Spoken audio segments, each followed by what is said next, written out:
Good Monday morning. It is conference talk show time. My favorite day of the week, Tom. I know, me too. And I missed last week. I was on vacation. I Well, we didn't got get to to see play. you shortly. I did. For those who didn't see last week's episode, we played another episode of Where in the World is Tom Singer, where I just came in for like 2 minutes up front and said hello from Mount Shasta, California. Which I follow Tom on Facebook. Here's a big surprise. Looked like a beautiful trip. But here's the thing. We have a fabulous guest today, so I want to get to it right away. In Absolutely. the theme of the conference talk show, bringing cutting edge information about the meetings industry from meeting professionals and professional speakers, one of my favorite people in the entire universe is here to join us today. She's back. She's been here She's before. back. Yes. It is always fun to have guests return, especially when they have something new to say about what is going on in the meetings industry. Patty Hendrickson, CSP, is she's a jewel in our association. First, as a member of the Wisconsin chapter of the National Speakers Association, Patty is one of our leading members.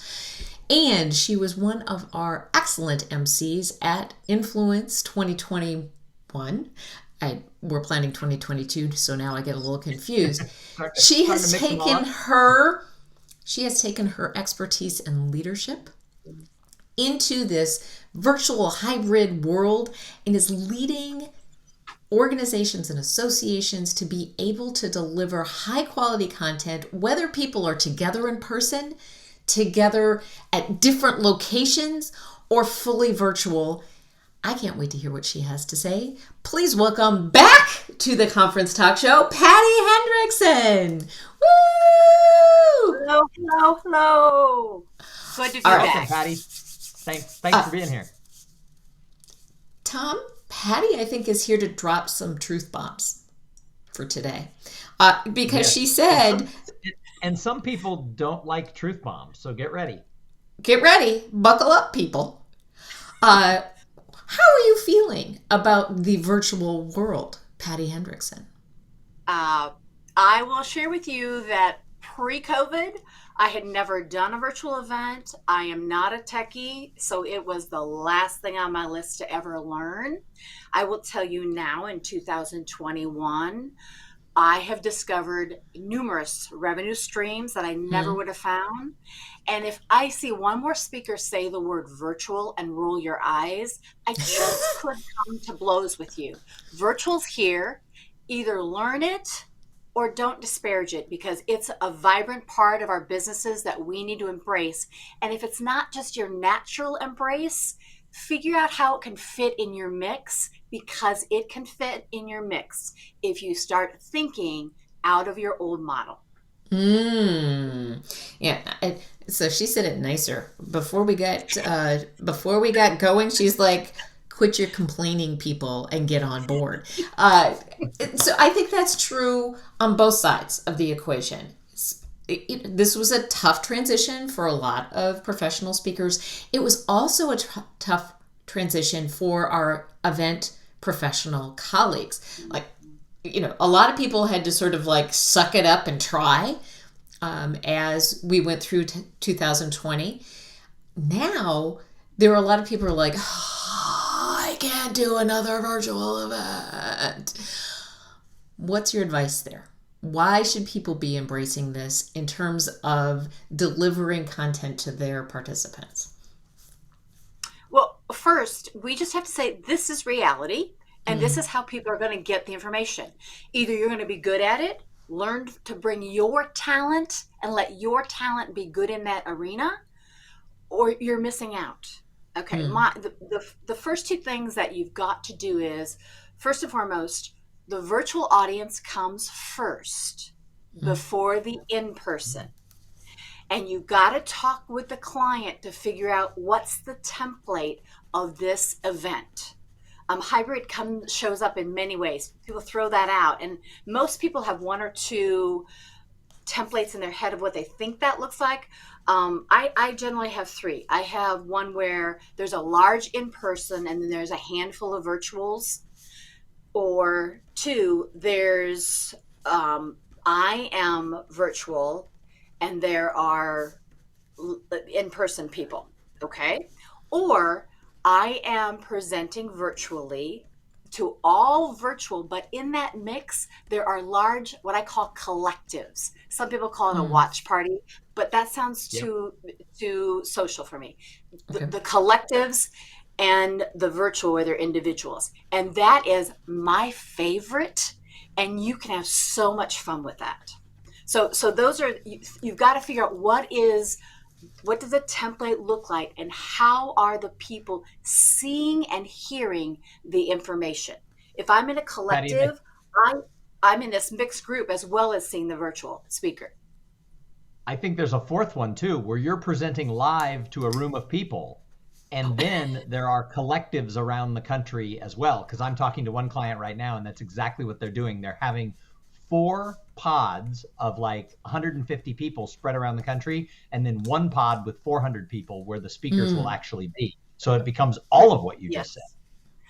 Precisely. I do a lot of leadership teams, and last year they would often be live, but because of COVID protocols, they'd have to be in different rooms for the spacing, and I was reaching them all. So you are spot on, sir, spot on, and it's not stopping; it's continuing for sure, for sure.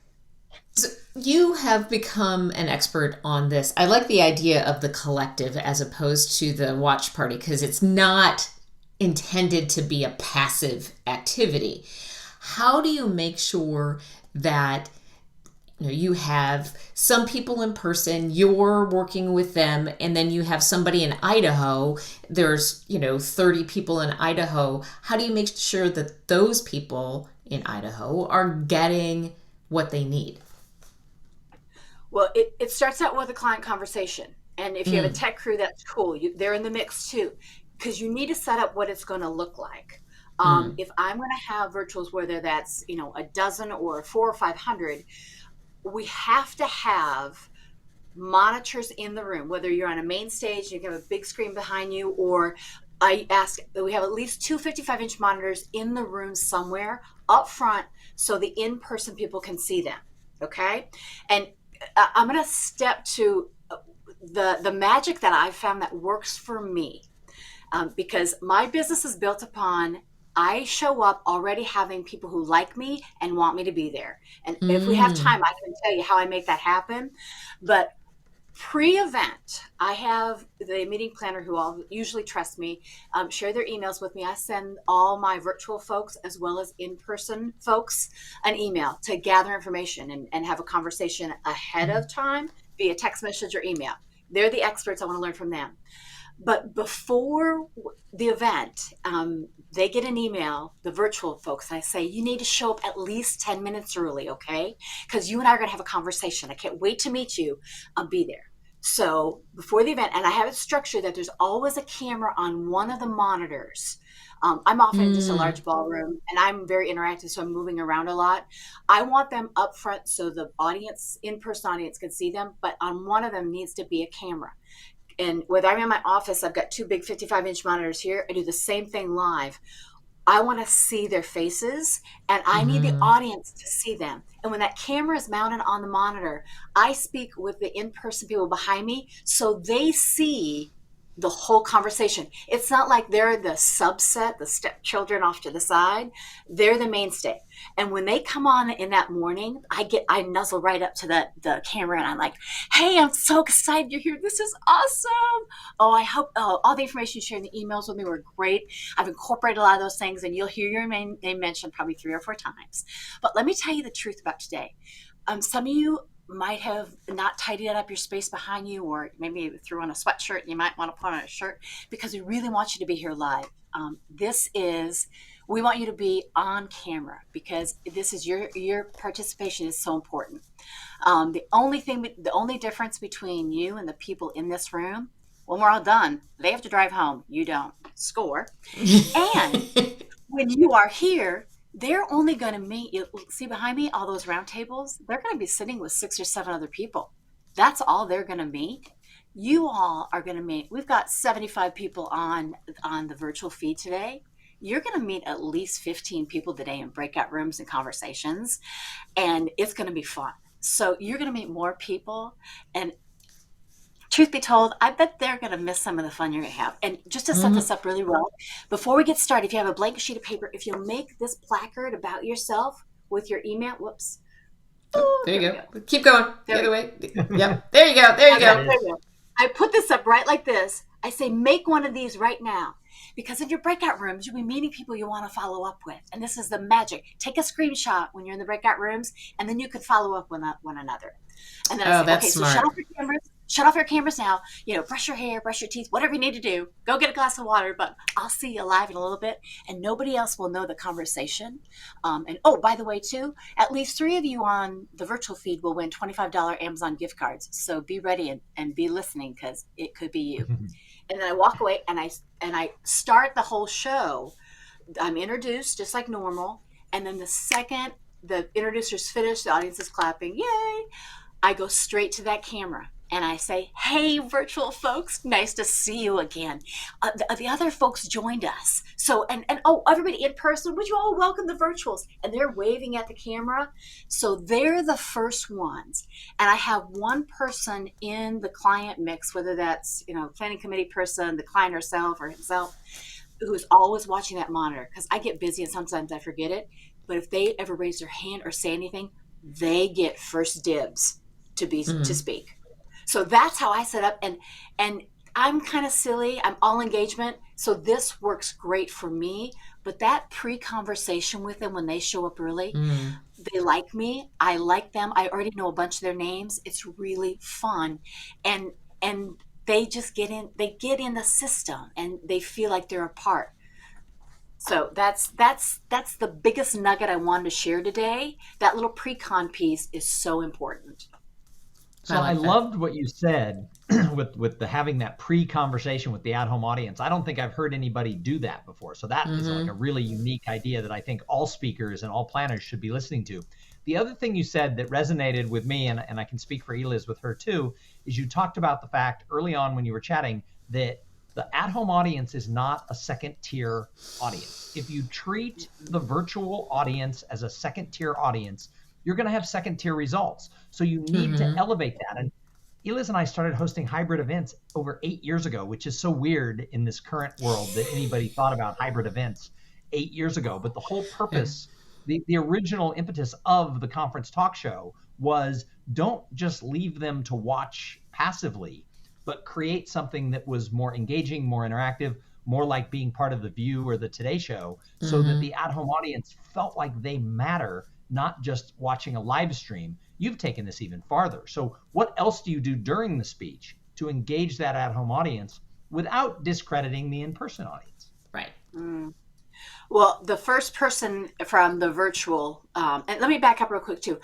I never say live audience and not live. I call my people in the room with me in person, and those people on the monitor are virtual.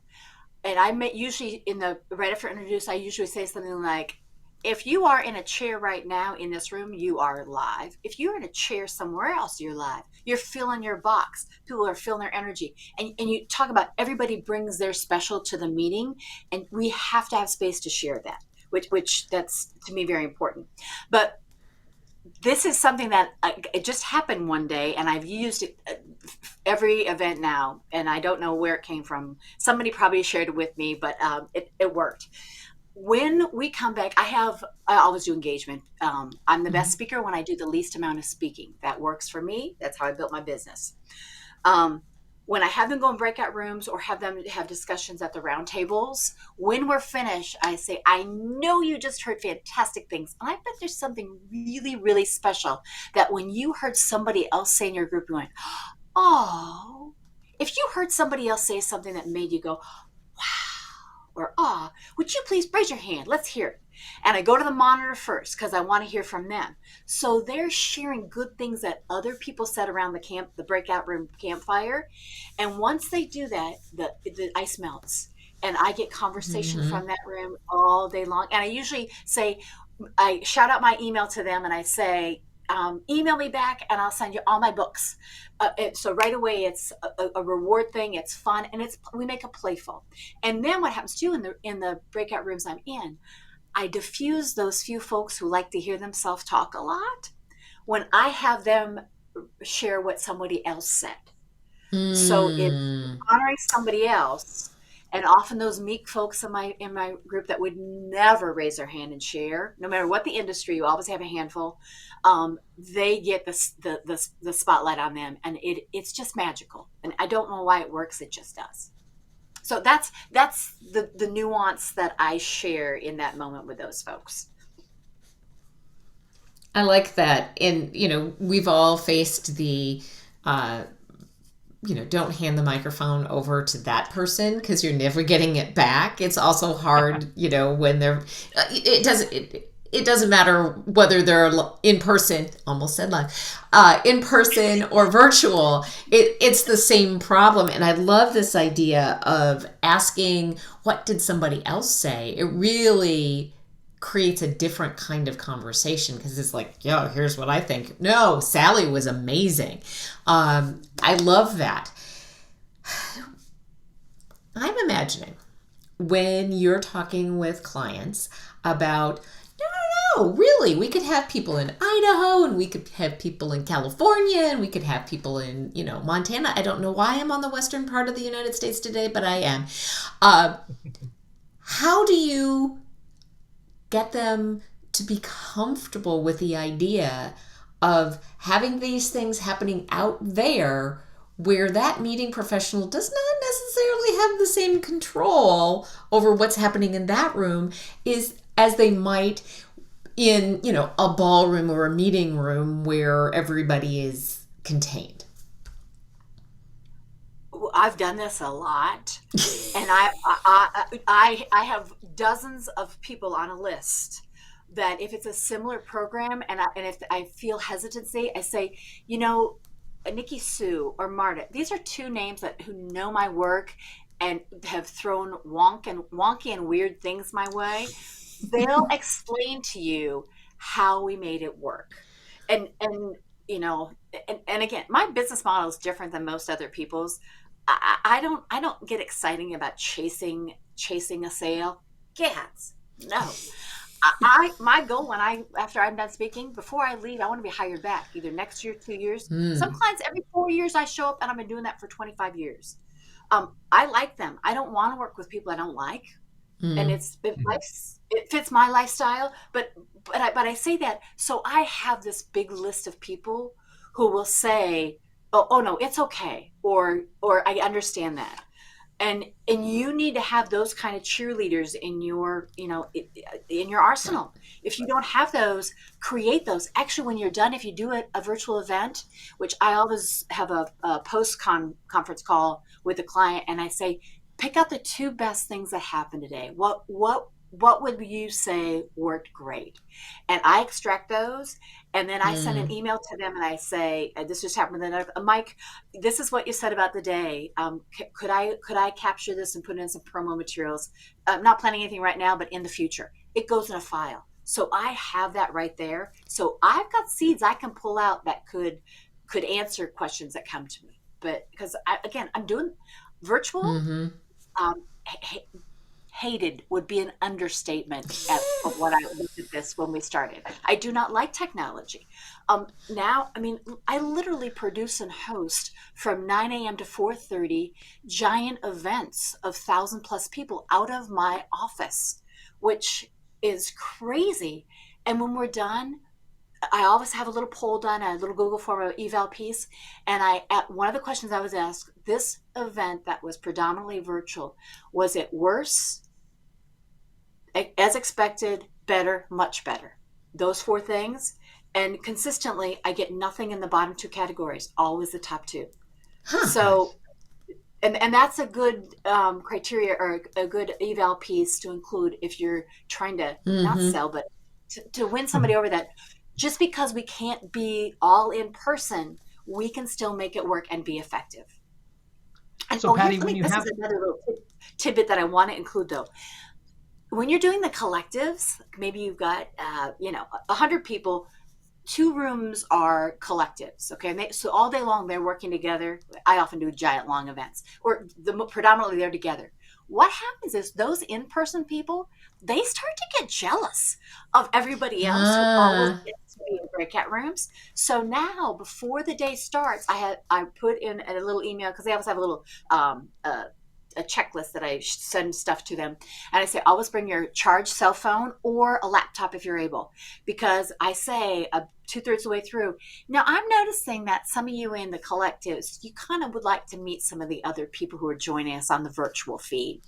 And if that's the case, we'll take a vote for the last 2 breakouts. But if you have a device with you, let's see if that can work. So usually the last 2 times, everybody, and they come back and then they're all smiling like, yay!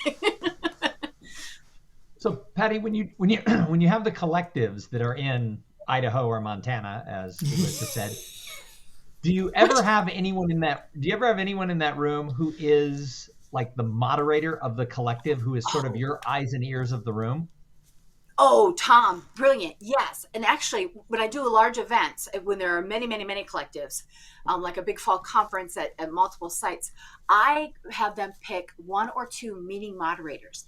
And I have a huge checklist, set up a snack bar. I mean, all these things. The sound has to be right, how to set the camera, how to move the camera at different times throughout the day so we see different people. But the biggest thing is, at least 2 weeks prior, we have a specific event called the meeting moderators meeting, where all the meeting moderators from all these collectives are coming together. So, and I get them in breakout rooms. We have fun, blah, blah, blah. But I educate them of how to run the room. So I have minions in every collective that know what's happening. And they also have my cell phone number, so they can text me a message if they need to reach out, like, oh my gosh, or we lost our feed, or, or there are some places in the country where, I live in the bluffs of Wisconsin. There are nooks and crannies where a signal just cannot be consistent throughout the day. So the reason I bring that up is next month I have been asked by another speaker who is coming into a live meeting virtually. They're going to be remotely, actually, from another country, and they're coming in to do a meeting, and they've actually brought me in because the event is taking place in the city I live in. They're actually bringing me in to be the eyes and ears of the event, to be the facilitator, and we're having conversations about what I need to do to make sure I'm doing exactly what that speaker needs, and at the same time, because I'm a big personality and I'm a speaker, what not to do to not, make it the Tom show. And it's actually a wonderful conversation about how do you facilitate a virtual event in a live room with a speaker coming in from overseas and having a person in the room who can keep that room engaged. And it's a whole new thing. Yeah, and that person's role, the checklist includes things like you're the chat box scribe, you're the poll taker. I mean, all those pieces that come into play, as well as having them mix up. That collective needs to change seats. If it's 2 hours, at least 2 times they need to change seats. So they're sitting by somebody they didn't sit by before, because just that mix of the room, you start to get the cluster groups. And if I'm left out and not by a real close friend, I need to feel the collegiality, not like I'm just this, this person stuck in this room with these other people. I think that is probably the biggest reason that people should work with Patty, Tom, is this depth of understanding of how to do this, right? How to actually make this work in satellite places. I love the term collective. I love the way, when you were emceeing for Influence, you were on everybody to go to that virtual audience first to really engage with them. And Tom, I think, yes, is it time? This is my favorite part, and this doesn't happen every single episode. It doesn't. But I love it when this happens, because every now and then, Eliz and I run across people who have gone above and beyond the call of duty in the last 18 to 20 months in helping the meetings industry make this pivot to be able to embrace what's going on in this world of hybrid and virtual. And Patty, you have gone a long way to going from, I hate the idea of talking into a camera, to being able to go in close and share the love with the virtual attendees. And for that, Eliz and I would like to name you a conference hero. Yay! Awesome. Well, that's so cool. Woohoo! The Conference Hero Award is something Eliz and I dreamed up to be able to share and reward with people in the meetings industry, be it speakers, be it planners, be it other vendors who really have helped other people across this really rocky road that we have been on for the last few years. And you have joined the company with some really amazing people who have been making a difference in the world of meetings. So, Patty, cheers to you. Yay. And you will be receiving one of our coveted, I still can't do this right, coveted Conference Hero mugs. And thank you so much for being a leader in our industry and serving our meeting professional colleagues so well throughout this whole time. And I can't wait for when she comes back, Tom, because I know there's going to be another layer here of what Patty is able to deliver for her clients. So Patty, everyone who's watching right now, they wish they had the coveted Conference Hero mug that you now will have. But with everything we've talked about, do you have any final word of advice for planners out there who want to do these mix-up collectives, in-person, virtual? What's one thing more that they need to know? Most of the events that have been off the charts, fun and spectacular, something has gone wrong. And it's the place where there's, oh no, and people rally around, they make it work, and there's just this collegiality elevation that happens when we stumble and we all pick it up and we go on. So don't be intimidated by it. Be like inspired that let's do this. We can do it. We can show them, yeah. And ultimately, you're saving people time and energy when you take it on and you say, I got this. And if anybody, I'm part of NSA, I'm the cheerleader for our chapter, literally. If anybody would like to have a conversation about this, if text me, email me, I'm more than willing and welcome to talk through some challenges that you have. All right. Thank you so much, guys. I love you both. We love you too. And if a client, a meeting professional, wanted to get a hold of you, where is the best place to find you? The best place to find me is you're so how'd you know I was going to do that? PattyHendrickson.com. There we go. That is it. Patty at PattyHendrickson.com. Everybody should reach out if you want to learn more about how to embrace this wild ride of collectives, lives, hybrid, and virtual all coming together at once. So Patty, thanks again for being here with us on the Conference Talk Show. Thank you. And we'll be back next Monday. We're going to talk about live events. And we are. Yeah. So join us next Monday at 11 o'clock Central Time on, you can find us at conferencetalkshow.live. That's us on Facebook. All of our episodes are available on YouTube at conferencetalkshow.watch.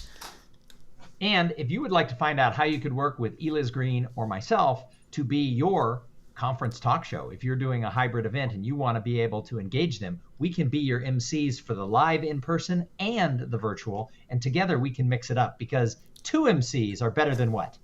2 MCs are better than 1. So absolutely. Talk to Eliz and I. You can find us at conferencetalkshow.com. And if you want to learn more about everyone who's been awarded the Conference Hero Award, go to conferenceheroaward.com. And you can nominate somebody that you know that has gone above and beyond in the last 22 months, whether that's a speaker, a meeting professional, a vendor, your production company, your hotelier. All of it counts because we're all in it together. Patty, thank you so much for being with us again. Thanks for coming back. Thanks for being just the wonderful you. And we'll see all of you next week. Until then, have a great rest of the week.